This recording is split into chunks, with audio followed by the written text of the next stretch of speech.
Here to talk about it, Jordan Lieberman. He's the publisher of Politics Magazine and comes to us right down the middle. Jordan, what do you think? What is there to be so excited about out of this bill?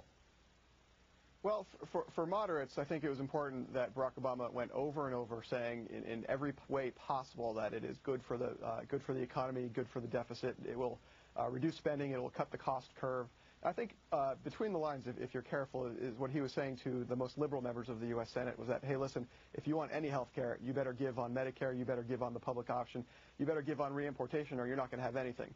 Yeah, they'll never get anything, at least not in our lifetimes, or at least in this generation. I mean, when's the next time you're going to have a majority like this in the House and the Senate? When's the next time you're going to have complete control of Washington? And yet you still can't get your act together to get together something that the president himself called essential, and that is a public option. And we know what they really want is a single-payer system. Whether you're for it or not, the people in charge, that's what they want, isn't it? Well, yeah, you're absolutely right. I think that, but they also know that that's never going to happen. Right now, the ball is in the court of the most liberal elements of the U.S. Senate. Look at Roland Burris or Bernie Sanders. The real question is, will they accept all of these givebacks? I don't think it's a given, is it? No, not at all. And the question really is, we all know where Joe Lieberman stands, no relation, but the question is where the most liberal members stand. And if they say this is a deal breaker, this bill could fall apart very quickly. Well, let's talk about Joe Lieberman for just a minute. There is absolutely no question whatsoever that 3 months ago, Joe Lieberman was absolutely for this buy-in. He said so on videotape.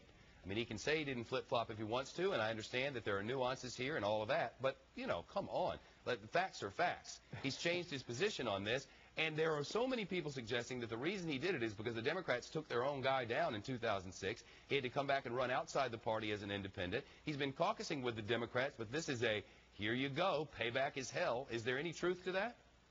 Well, I think you paraphrased it politely, Jeff. This is, payback sucks. This is a tough thing for the Democrats to swallow, and this is what they deserve after kicking him out of the caucus. That said, if he hadn't had this power, wouldn't a Mary Landrieu from the state of Louisiana have had this power had she chosen to wield it? There were plenty of them who would have. Is it just this is Joe Lieberman, or is this specific to him? No, this is where moderates always have the power. They can never win primaries. They can never be the leading case. But when it comes to a 50-50 vote, or in this case a 60-40 vote, or a 51-40 vote, this is really where it matters. The moderates control whether this will pass or fail. And if it wasn't Joe Lieberman, you're right. It would be Ben Nelson. It would be Mary Landrieu. It could be Olympia Snowe. It would be someone.